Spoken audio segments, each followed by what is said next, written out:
Welcome back to the Become the Number One podcast, where our goal and mission is to help you become the best version of yourself while we are on our own pursuit.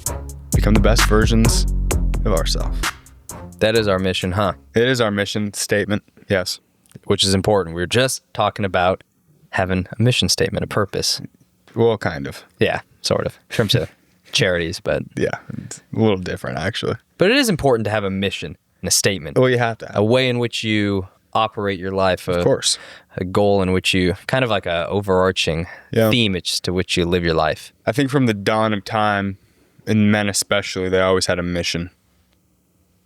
And that's what got us to where we are today. And I think without a mission in life, there is no life. Yeah. And I like big missions. I don't like thinking about, I guess, I'm going to achieve my mission, then I'm going to have to go set a new one, and then a new one. I like big. Yeah. I like the idea of just a big, grand mission that I can live my entire life by, or I can rather spend my lifetime fighting towards. Yeah.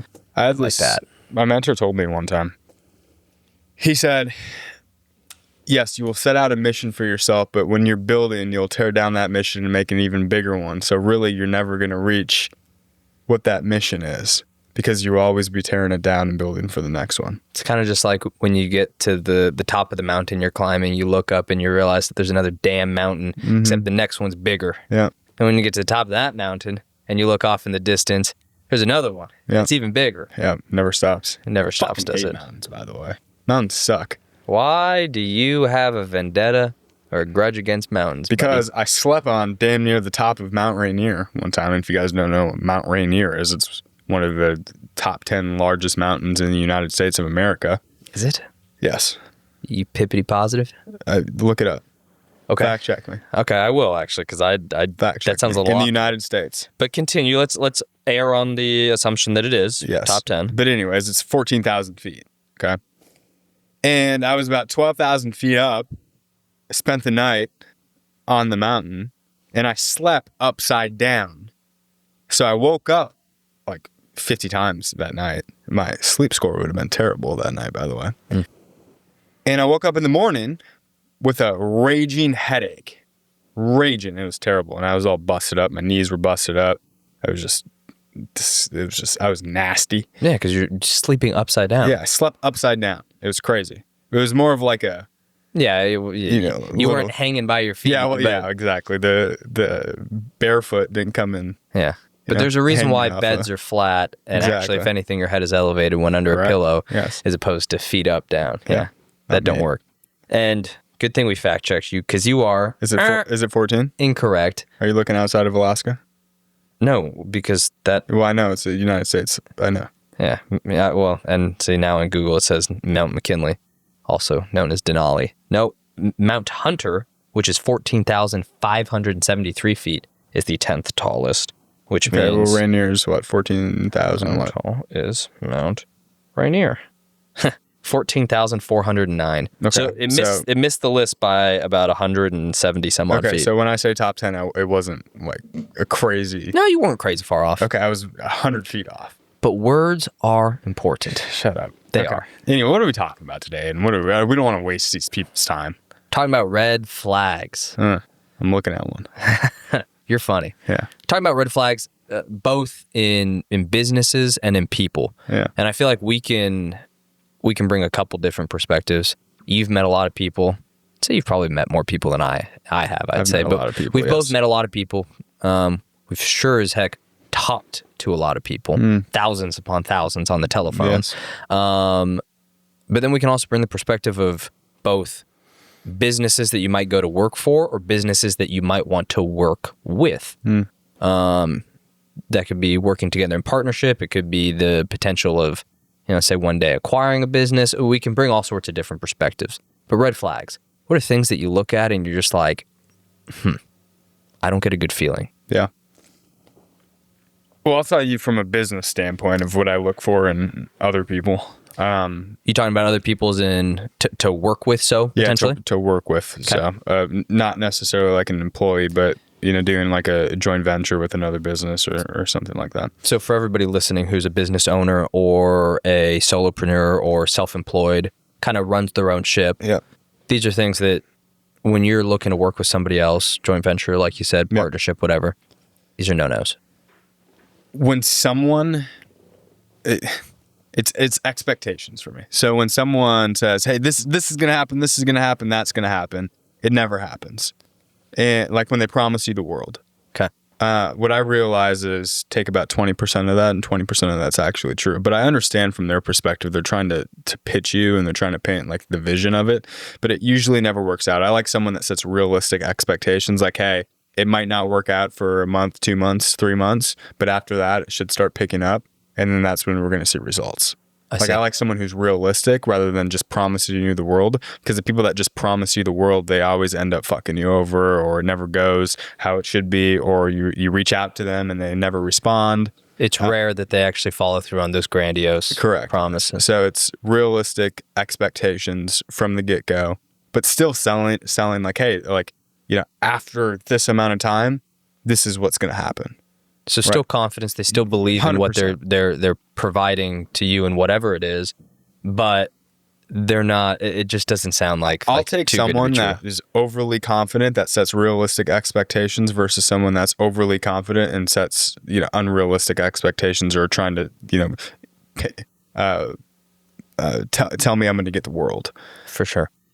Are there, if you're new to it, how do you kind of fact check people in what they say? Somebody says they're going to promise you X, Y, Z. What are ways you've come to realize to try to get a sense for like, hey, is this actually realistic or not? Testimonials.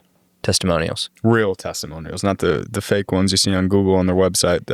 Not those, but testimonials. On the flip side of that too, or related to that, is if you can get a phone number from somebody that they've worked with and you can talk to that person, to vet them outside of, being in that organization. That's a good one too. And then just, hey, show me the results that you've got doing X, Y, and Z. Yeah. Because the proof is, let me see the results. Like, open up the system, let me see it.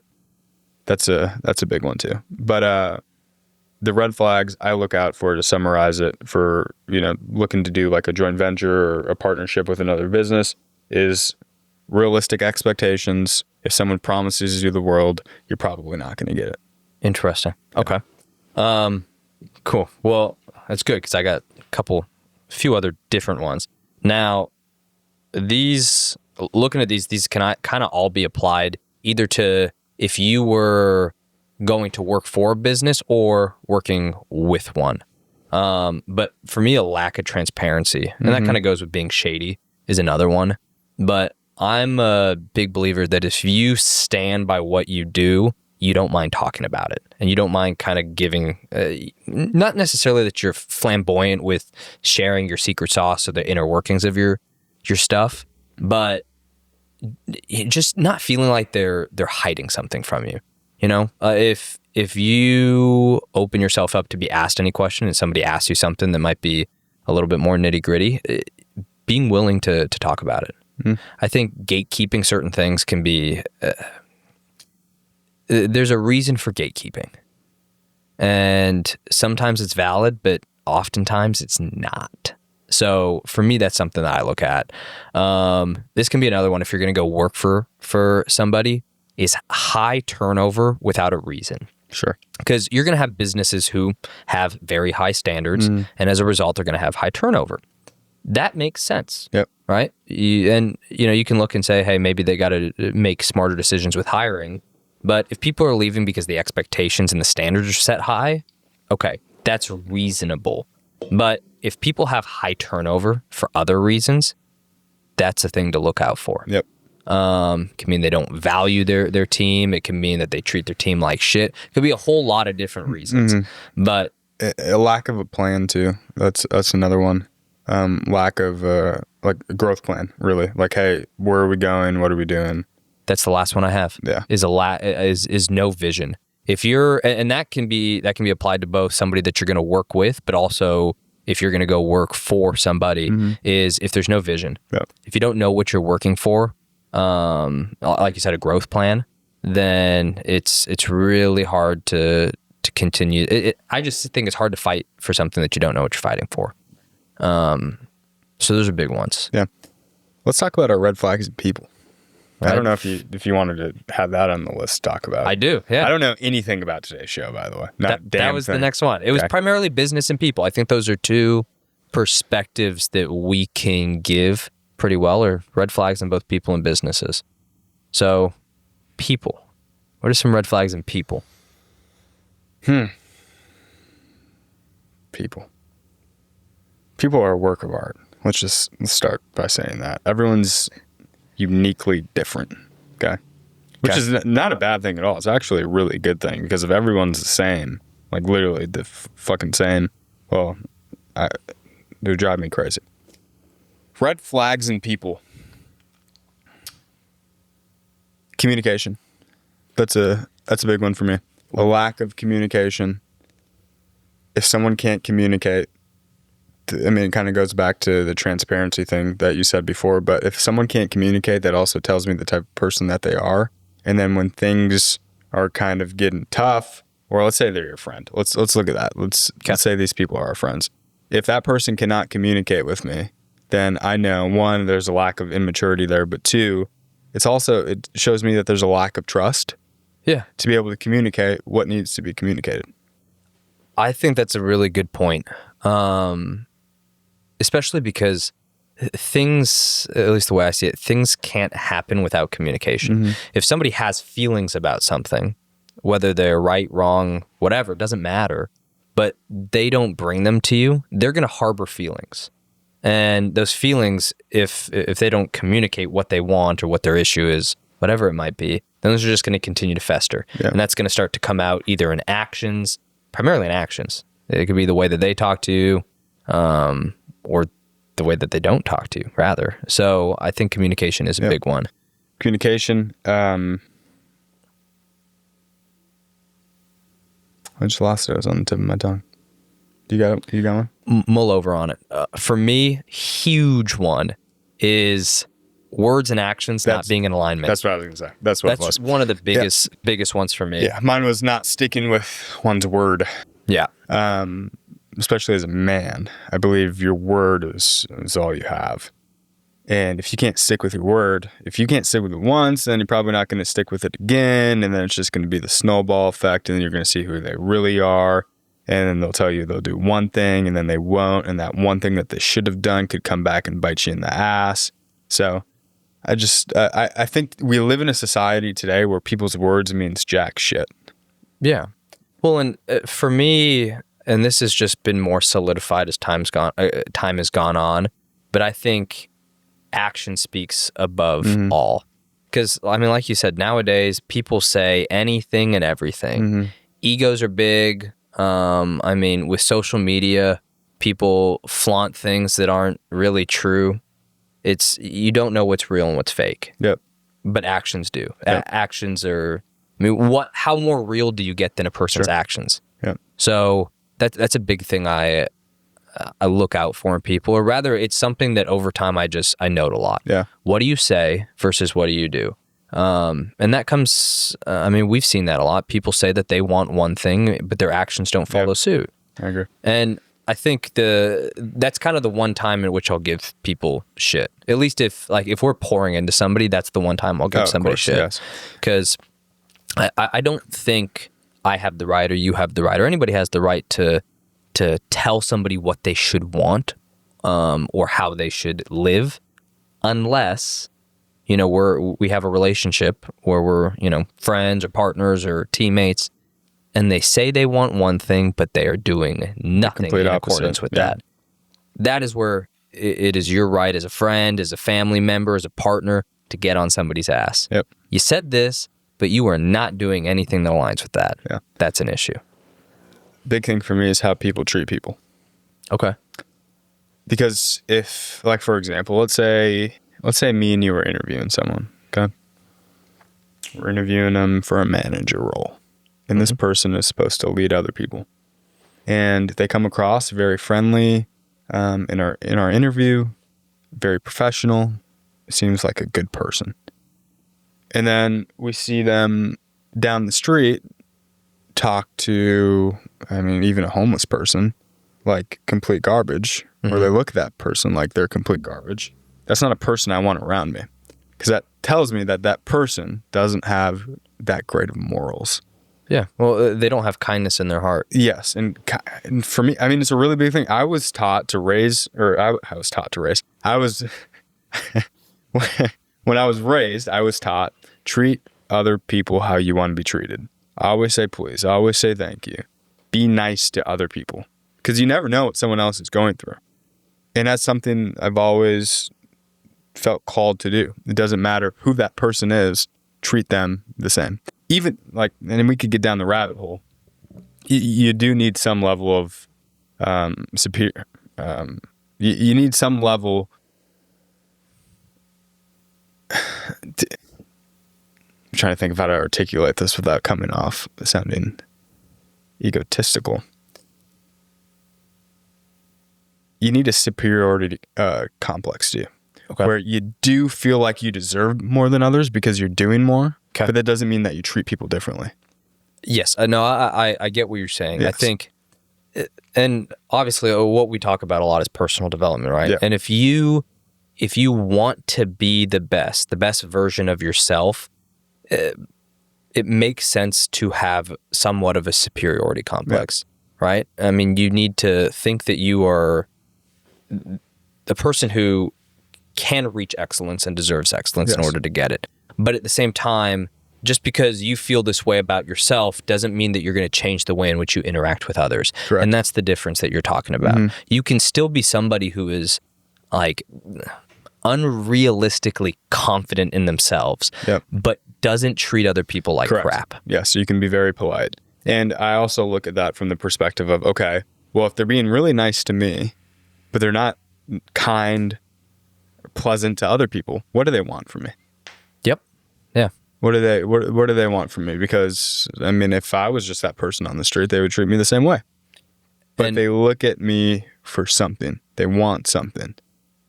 And that's one I didn't put on here, but I think holds true. To me, that is a lack of authenticity or a lack of genuineness.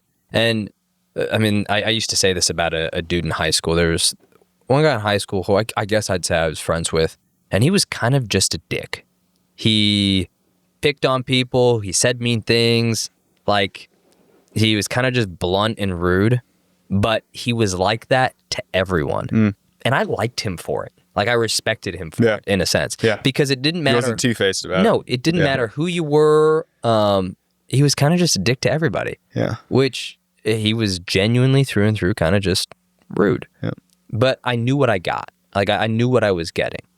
And that's actually, that ties into one of the other ones I had, which was a lack of emotional control, or with that comes unpredictability. Correct. And that doesn't mean that everybody has to be predictable down to a T. I'm going to read you and I'm going to know what I get, but can they keep their emotions under control? Can they keep their emotions under control? Because somebody who can't, somebody who's a hothead, they're unpredictable. Yep. You don't know what you're going to get. And honestly, unpredictability is dangerous. Yeah, I agree. It's very dangerous. So to me, that's one. It also just shows that, I mean, like you said, they don't understand themselves enough to keep certain feelings in check. And that doesn't mean they can't feel the feelings, but just because you feel them doesn't mean you act upon them. Yeah. And I think that's a big thing. Aside from that, another thing that I feel like this is a red flag for a lot of people, but is they talk too much about themselves. Mm. Yeah. And I think it's actually a really intriguing person. It's an insecurity. It is an insecurity, and I think it's actually the reverse of it. I think it's a green flag in somebody who spends a lot of time listening. Mm-hmm. They listen a lot and they speak a little. Yeah. Granted, well, it's usually the most powerful person in the room, the person that doesn't really talk. Yeah. Yeah. Well, to me, that also says that person's analyzing. Yeah. He's thinking. He's scheming, not necessarily in a bad way, but his mind is working. Mm-hmm. And that, I think, is interesting. Yeah. So the flip side of that would be somewhat of a green flag for me. But a red flag is just somebody who won't shut up about themselves. Yeah. What they do, what they own, what they've achieved. No one likes a fucking person that just nonstop. And listen, I don't think sometimes you gotta talk about yourself. Yeah. But when you constantly do it over and over and over and over again, that screams to me you have a very, very big insecurity about yourself. Yeah. Yeah. Just like the people who, like the people in school who picked on everybody else, usually it's because they were insecure. Yeah. Or, of course they were. Always. Yeah. Every time. There's something. Every time. Anyone who is rude to you, who treats you poorly, they're insecure about themselves. Because I guess they can't look at themselves in the mirror and say, "Hey, I love that guy. Hey, I'm proud of this guy." They can't do it. They cannot do it. They are insecure, and they have probably a fucked up job. No, because I mean, realistically, when I am at my best, when I am the most secure in myself, there is nothing appealing about being mean to somebody. No. It's not worth it. No. So now, listen, I'm not gonna sit here and say that. I mean, I wouldn't match energy. Yeah. If it came down to it. Well, here's the difference. You and I chirp at each other all the time. Yes. And some people would look and say that we tease each other, we bully each other, but it's totally different. There's no ill will to it. There's a difference between genuinely being mean to somebody and playing. Yes. And I think everybody who's been on both sides of the aisle knows the difference. But that's what I got. Those are the red flags in people, the red flags in business. I'm sure there's many more. Yeah, there's a lot more. But those are some big ones. Yes. So if you like this, let us know. Drop some of your red flags if you got any that we missed. Get engaged. Yeah. Let us know what kind of red flags that you look for or you see in other people. Yeah. Cool, guys. We appreciate it.